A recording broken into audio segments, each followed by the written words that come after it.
As compare to earth कितना ज्यादा होगा? R-R। बहुत ज्यादा होगा, क्योंकि अर्थ का रेडियस नियरली होता है 6400 किलोमीटर और इसका रेडियस कितना होगा? Nearly 1 centimetre. हाँ या ना? अब बताओ इसके कंपेयर में यह इसका वैल्यू कितना है? बहुत ज्यादा छोटा है या नहीं है? इसके कंपेयर में यह वैल्यू बहुत ज्यादा छोटा है कि नहीं? यह 6400 किलोमीटर है और यह 1 सेंटीमीटर है। So you can say that कि small are almost equal to 0 के बराबर हो जाएगा। हो सकता है कि नहीं हो सकता है? हाँ सर, हो सकता है। एज कंपेयर टू दिस, तो आप क्या लिखोगे? एफ इक्वल टू, यहां पे देखिए, जी एम एम अपॉन, यह वैल्यू स्मॉल आर क्या आ गया? 0 के करीब, तो यह वैल्यू क्या हो गया? R square. यहां तक किसी बच्चे को तकलीफ? सर एफ मतलब क्या? सर एफ मतलब force, gravitational force between this bodies, gravitational force between this body. हो गया बेटा? चल मैं इसको रफ कर रहा हूं, रफ करूं? नो सर, 2 मिनट जल्दी लिखिए।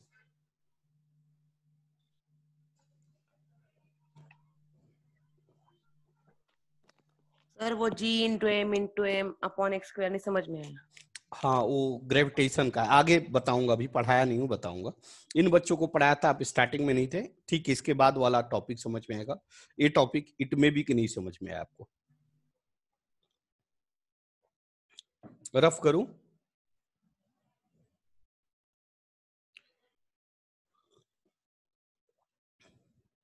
रफ करूं इसको? हाँ सर। यस। चल, इसका मतलब आपने बोला gravitational force between earth and block, gravitational force between earth and block कितना बोला बेटा? G M upon R square into M. यह जी क्या है? Universal gravitational constant. एम क्या है? Mass of earth. आर क्या है? Radius of earth. और एम क्या है? Mass of block. Small M क्या है? Mass of block. और इतना को कहते हैं ग्रेविटेशनल एक्सीलरेशन। क्या कहते हैं? ग्रेविटेशनल, ध्यान देना, क्या कहते हैं? Acceleration. That is called G. G equal to क्या फॉर्मूला हो गया? G M upon R square, where G क्या है? Universal gravitational constant. एम क्या है? Mass of earth. आर क्या है? Radius of earth. और इसका वैल्यू होता है 9.8 मीटर पर सेकेंड स्क्वायर, या 10 मीटर पर सेकेंड स्क्वायर, या 32 फीट पर सेकेंड स्क्वायर, या pi square metre per second square. ये वैल्यूज होते हैं। किसके वैल्यूज? जी के। यहां तक लिखिए।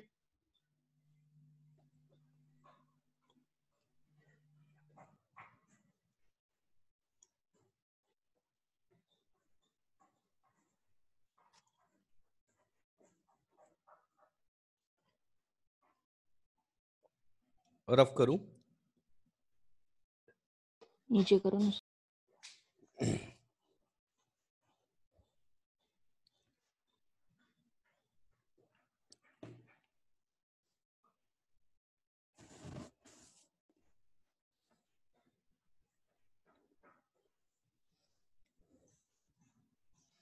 इसका मतलब है, रफ करूं? Yes sir. चलिए, इसका मतलब ये हुआ कि अगर कोई ब्लॉक, अगर कोई सब्सटेंस अर्थ के ऊपर रखा हुआ है, ध्यान देना प्लीज, ये क्या है? अर्थ। ध्यान देना, इसको क्या कहते हैं? रेडियस। इसका मास क्या है? एम। क्या रखा हुआ इसके ऊपर? एक ब्लॉक। इसका मास कितना है? एम। ध्यान दो, बच्चे ध्यान दो, इन दोनों के बीच में फोर्स ऑफ अट्रैक्शन लगेगा। इन दोनों के बीच में क्या लगेगा? Force of attraction. क्या लगेगा? Force of attraction. मतलब अर्थ ब्लॉक को खींचेगी किधर की तरफ? सेंटर की तरफ। वह फोर्स ऑफ अट्रैक्शन किधर कितना होगा? ध्यान दो इधर, मैं फिर से बता रहा हूं, F equal to force of attraction between block and earth. Force of attraction between block and earth equal to G means universal gravitational constant, mass of earth upon radius का स्क्वायर इनटू m। m क्या है? m क्या है? Mass of block. Mass of block. समझ में आ रहा है कि नहीं आ रहा है? हाँ सर। अभी आपने इसको क्या बोला? इसको क्या बोला? जी ग्रेविटेशनल एक्सेलरेशन। क्या बोला? Gravitational acceleration. अगर आप इसको लिखना चाहो तो लिख सकते हो m इंटू जी। लिख सकते हो क्या? m इंटू जी। और इसी फोर्स को कहते हैं वेट। क्या कहते हैं? Weight force. क्या कहते हैं? वेट। क्या कहते हैं? वेट। इसी फोर्स को कहते हैं वेट। मींस वेट क्या होगा? mg। m क्या है? Mass of block. g क्या है? Gravitational acceleration. यह कैसे डेवलप होता है? Due to earth. इसका डायरेक्शन किधर होता है? Towards the centre of earth. बता रहा हूं,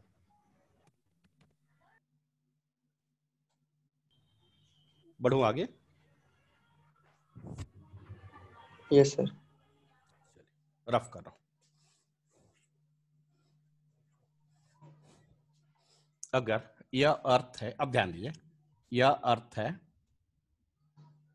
इस पे क्या रखा हुआ है बेटा? ब्लॉक। इसका मास क्या है? m। अब क्या होगा? तो इधर ए कौन है? ए कौन है? ए कौन है? अर्थ। देन नीचे की तरफ क्या लगेगा? m into G. m क्या है? What is the m? What is the m? Mass of block. What is the g? Gravitational acceleration. अब g का वैल्यू क्या होता है? अभी बताया था, g 9.8 m by r square. बताया था ना? अभी बताया था। हाँ सर। इसका वैल्यू क्या होगा? इसका वैल्यू क्या होगा? 9.8 मीटर पर सेकेंड। बता चुका हूं नियरली। हाँ सर। 10। इसका डायरेक्शन किधर होगा? इसका डायरेक्शन किधर होगा? अब यहां पे लिखिए Vertically downward. G is called, क्या कहेंगे? Gravitational acceleration. Its direction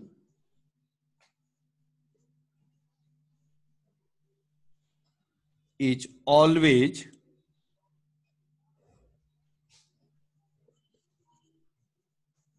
towards the center of earth।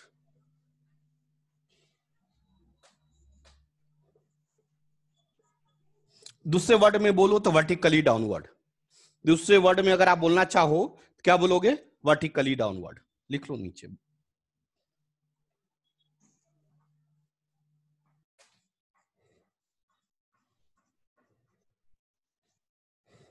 Clear? Vertically downward. इसको क्या कहते हैं? वेट W इक्वल टू क्या होता है? m into G. m क्या है? Mass of block. g क्या है? Gravitational acceleration.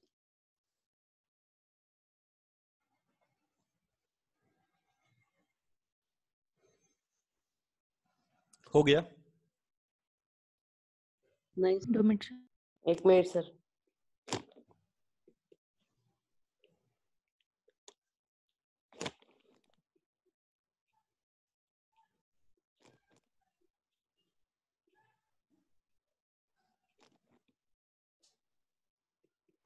इसका मीनिंग ये हुआ कि जब कोई भी block on the surface of earth रखा जाएगा तो उसके ऊपर क्या लगेगा, रखा जाए या ना जाए, लेकिन हमेशा force of attraction due to earth लगेगा। जैसे फॉर एग्जांपल्स देखिए, हमारे हाथ में क्या है, मार्कर। मार्कर को मैं कुछ नहीं किया, ड्रॉप कर दिया। यह मार्कर को जब मैंने ड्रॉप किया तो ये वर्टिकली डाउनवर्ड नीचे ही क्यों गया? क्वेश्चन यह है राइज हो रहा है, यह ब्लॉक नीचे ही क्यों गया? Because of force of attraction between the earth and क्या, मास ऑफ ब्लॉक। समझ में आ गया क्या? यह हमेशा एक दूसरे हाँ, को सर। अपने तरफ खींचेगा। रफ करूं इसको? सर नीचे हाँ करो, सर। नीचे करो सर।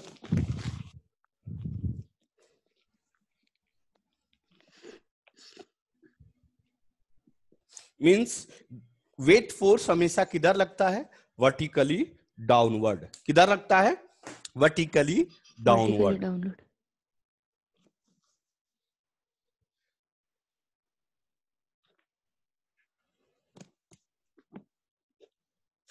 फोर्स का यूनिट क्या होता है बेटा, न्यूटन। क्या होता है, न्यूटन। न्यूटन। इसको वेट का एक और यूनिट होता है जो कि वेरी वेरी इंपॉर्टेंट है, जिसको कहते हैं केजीएफ। बताया हूं, फिर से बता रहा हूं, और यह ज्यादा इंपॉर्टेंट है क्योंकि अक्सर क्वेश्चन में पूछा जाता है। रफ करूं? हाँ सर।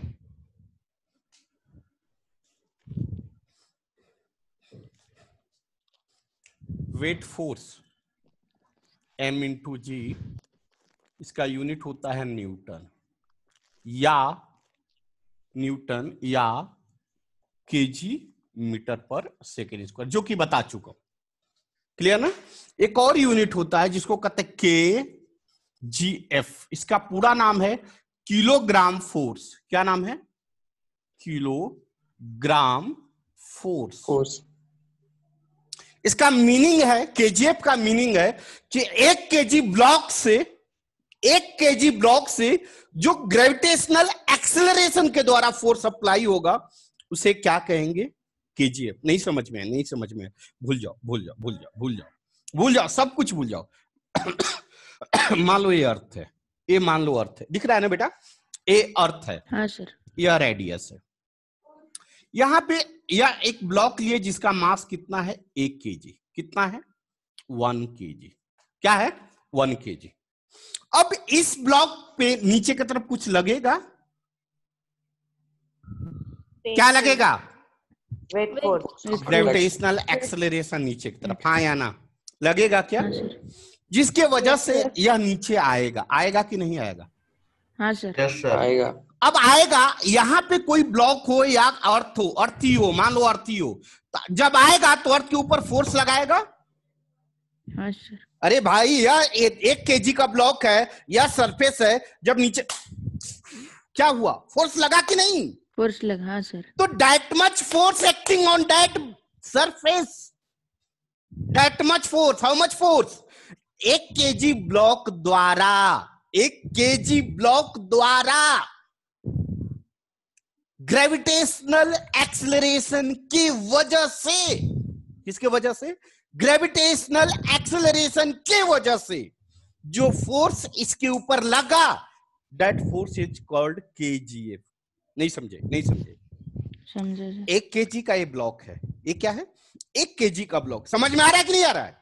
हाँ सर। 1 केजी का ब्लॉक है। हमने क्या काम किया, यहां पे यह मेरे हाथ पे चोट लगाया, that much force acting by this on my hand.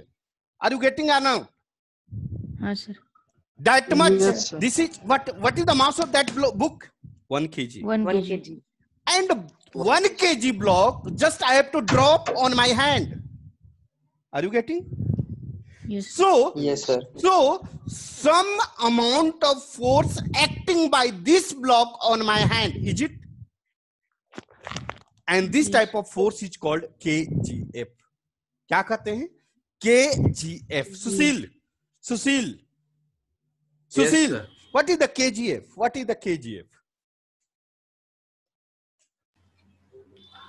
The amount of force आप जो applied समझे, by जिस block. लैंग्वेज में समझे, कोई रटा पिटा भाषा नहीं, जो आप समझे Amount उसको of मेरे को force हाँ applied by block on the earth surface.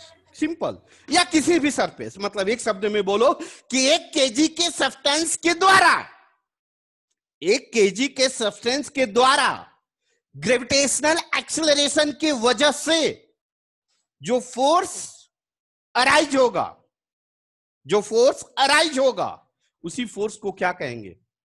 KGF. Kilogram force. जल्दी लिखो, ये बहुत ज्यादा इंपॉर्टेंट है, बहुत ज्यादा।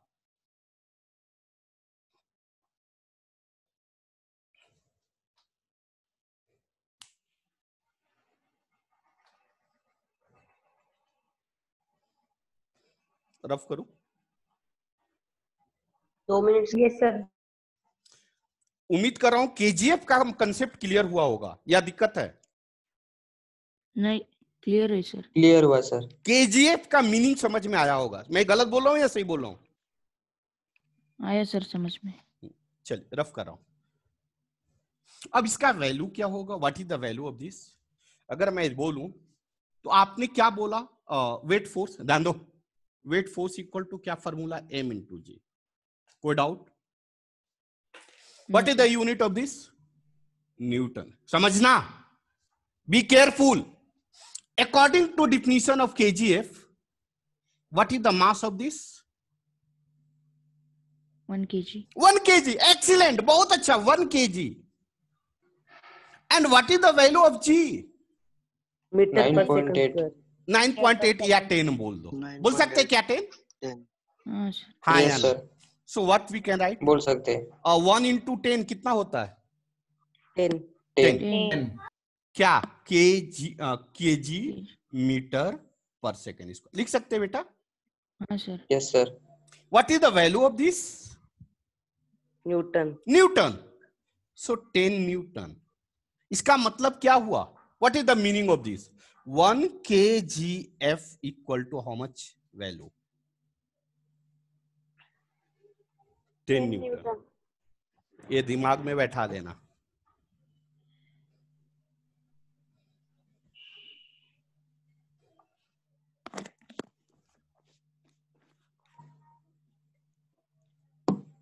अगर हम सीजीएस वैल्यू बात करें तो क्या होगा?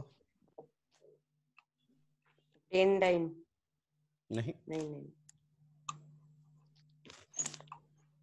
सीजीएस वैल्यू बात करेंगे तो यह 1 केजी के जगह पर क्या हो जाएगा? 1 ग्राम हो जाएगा। मैं रफ करूं, एसआई यूनिट हुआ ये। हाँ सर। एसआई यूनिट हुआ, ध्यान देना।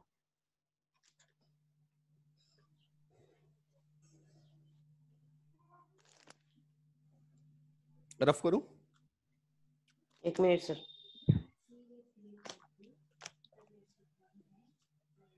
हाँ सर।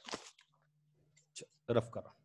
अरे इसका मतलब 1 न्यूटन मतलब 1/10 kg। केजीएफ, हाँ बोल सकते हैं, सही बात है, बोल सकते हैं।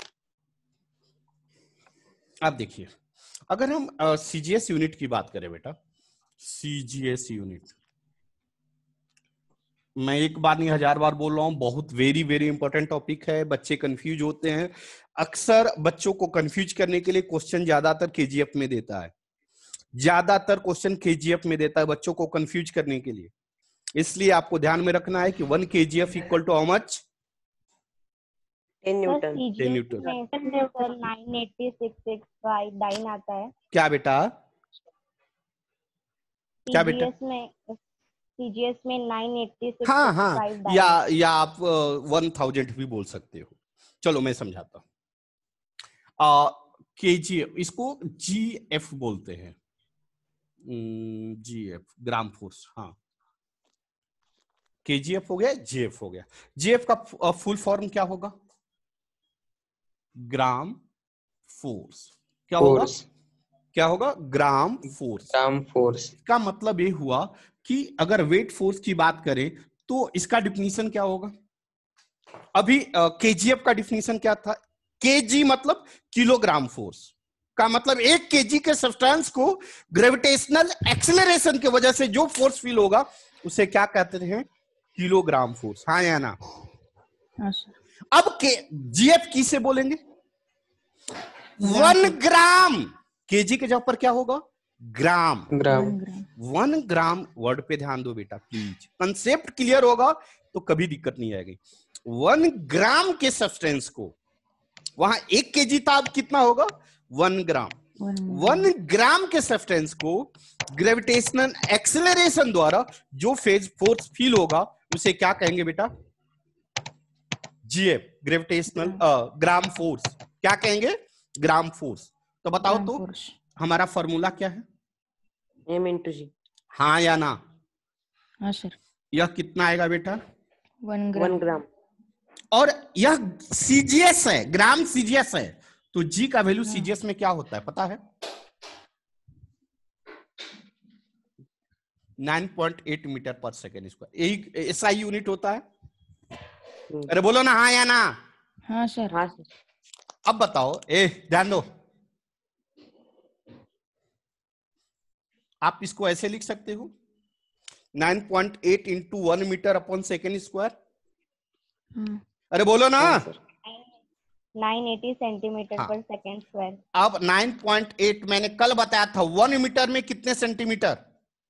100 100। सेंटीमीटर। तो लिखो 100 centimetre by second square. Multiply करो, कितना आएगा?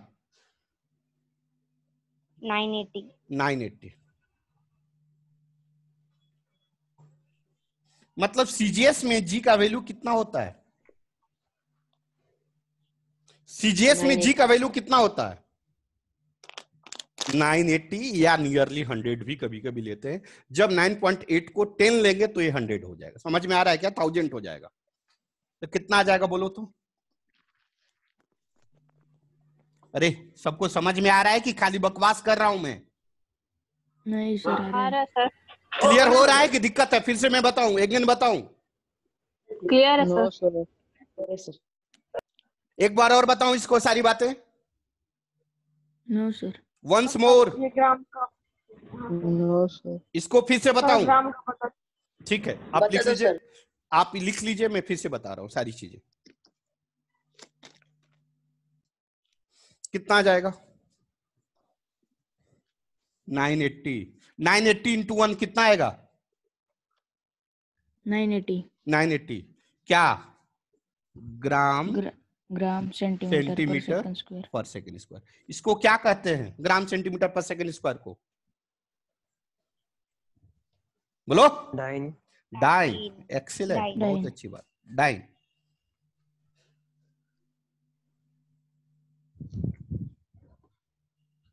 इसको रफ कर दूं इधर का, मैं बता रहा हूं, फिर से बता रहा हूं।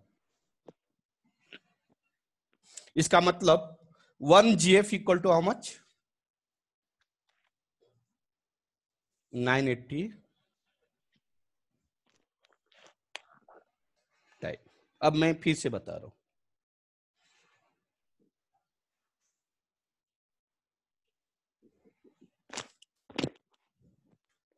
रफ करूं बेटा?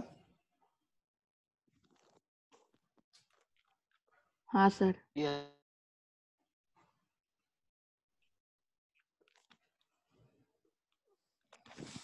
चलिए मैं फिर से बता दूं।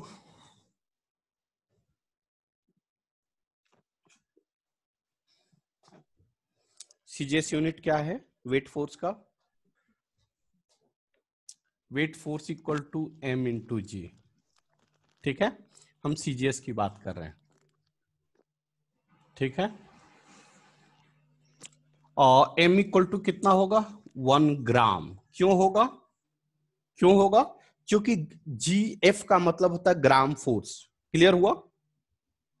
अब देखिए G का वैल्यू कितना होता है? 9.8 मीटर पर सेकेंड स्क्वायर। यही हम जानते हैं, ये हम जानते हैं। Yes sir. इसको हम चाहें तो लिख सकते हैं 9.8 into 1 metre upon second square. यहां तक किसी बच्चे को दिक्कत? नहीं सर। बेटा रे 1 क्यों मैं ऐसा कर रहा हूं? क्योंकि मुझे सीजीएस में इसका वैल्यू लाना है। किसका वैल्यू? इसका वैल्यू किस में लाना है? सीजीएस में। इसलिए मैं एसआई से सीजीएस में कन्वर्ट कर रहा हूं। तो 1 मीटर में कितने सेंटीमीटर होते हैं बेटा? 100 सेंटीमीटर। तो लिख देंगे 100 सेंटीमीटर अपॉन सेकेंड स्क्वायर। कोई डाउट? कितना आएगा? 9.8 इंटू 100 कितना आ जाएगा बेटा? 980. 980. सेंटीमीटर पर 980. Second square. मतलब सीजीएस वैल्यू कितना गया जी का? 980 सेंटीमीटर पर सेकंड स्क्वायर।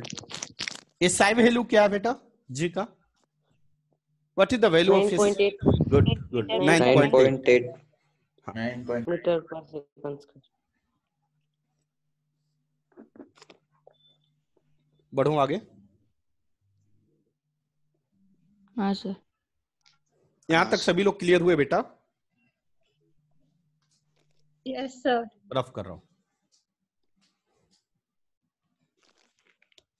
अब देखिए 1GF का मीनिंग मैंने बताया था gram, 1 gram force. Clear? Clear? हाँ सर। अच्छा, weight force equal to M into G. M 1 gram होगा, हाँ या ना? हाँ सर। और जी का वैल्यू कितना होगा बेटा? अभी बताया था सीजीएस में 980 980 सेंटीमीटर per second square. पर क्या आ सेकंड जाएगा? क्या आ जाएगा? 980 980 ग्राम क्या? सेंटीमीटर पर सेकंड स्क्वायर। ग्राम centimeter per second. सेंटीमीटर, और इसी पर को सेकंड कहते हैं स्क्वायर। 1GF। और ग्राम सेंटीमीटर पर सेकंड स्क्वायर को क्या कहते हैं बेटा? डाइन। डाइन। तो आप लिख सकते हैं 1GF equal to 980 980 dine. Dine. उम्मीद कर रहा हूं समझ में जरूर आ गया होगा। हाँ सर। जीएफ और केजीएफ में difference, meaning, concept, each and everything clear हो गया होगा। क्या सही बोल रहा हूं या गलत? सही है सर। अब आगे लिखो, नेक्स्ट टॉपिक है कांटेक्ट फोर्स। रफ करूं बेटा? हाँ सर। लिखिएगा contact force. 2 minute sir, 2 minute.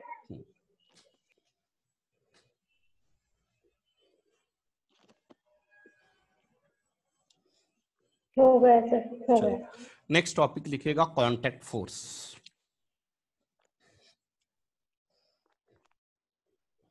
लिखिएगा contact force.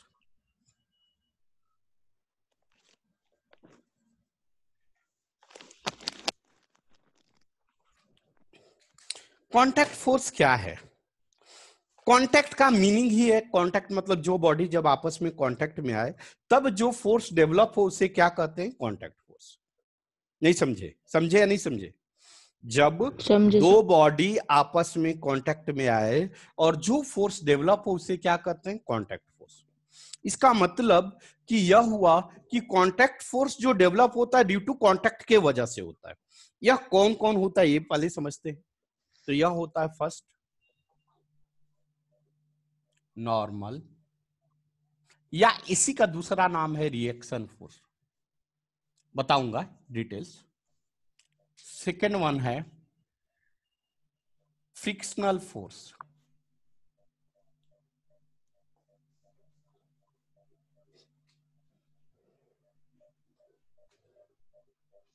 Frictional force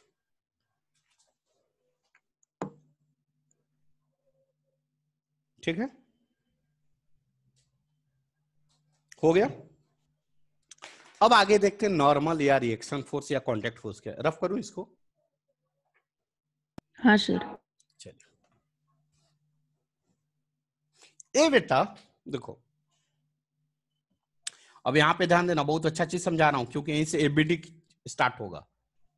normal force या इसी को कहते हैं रिएक्शन फोर्स।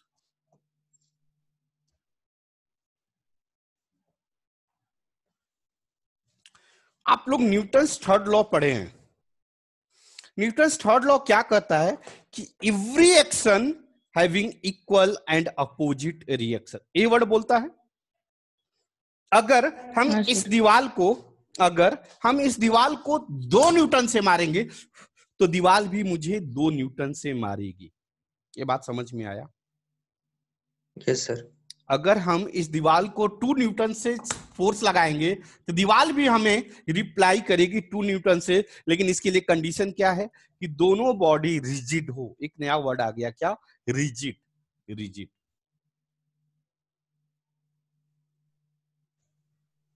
रिजिड बॉडी किसे कहते हैं? वह बॉडी जिसको एक्सटर्नल फोर्स लगाने पे शेप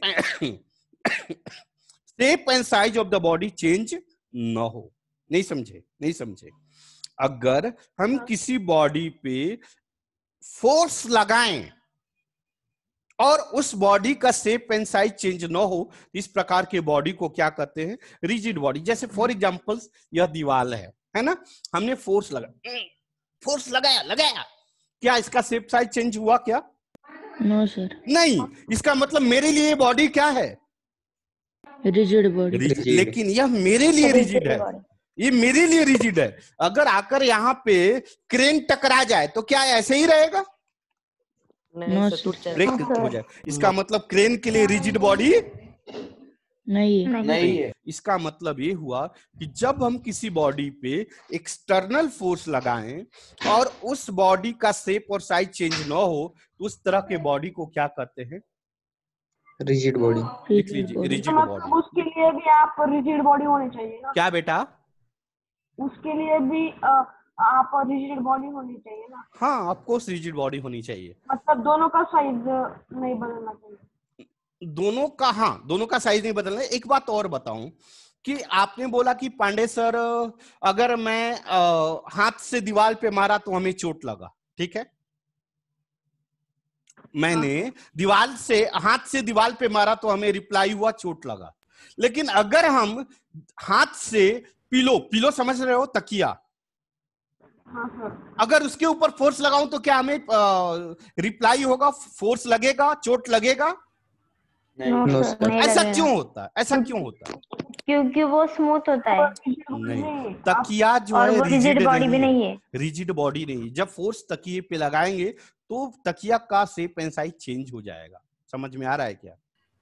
इसलिए वहां पे न्यूटन्स थर्ड लॉ अप्लाइड नहीं होगा, लेकिन यहाँ पे न्यूटन्स थर्ड लॉ अप्लाइड होगा। तो रिजिड बॉडी किसे कहते हैं? देखिए, टाइम अप हो गया, टाइम खत्म हो गया। रिजिड बॉडी का डेफिनेशन लिखिए। If external force is applied to the body, if external force is applied to the body, sir board पे लिख दो ना। बेटा रे लिखने भर में कट जाएगा। If external सर फिर आप रिकॉर्डिंग सेंड कर दो ना। If external force is applied